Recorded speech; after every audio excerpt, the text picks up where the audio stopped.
अंबरपेट गोलनाका में BRS senior leader Qadir शरीफ की जानिब से ईद मिलाद प्रोग्राम मुनक्किद किया गया। रुकन असेंबली अंबरपेट कालोरी वेंकटेश ने मेहमान खुसूसी की हैसियत से शिरकत की। इस मौके पर उनकी शेर खुरमे से तबाज़ की गई।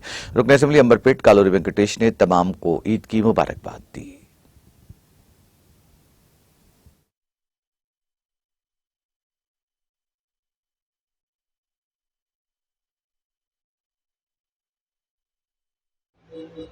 ईद उल फितर के मौके पर तमाम मुसलमानों को दिल की गहराइयों से मैं ईद की मुबारकबाद देता हूं।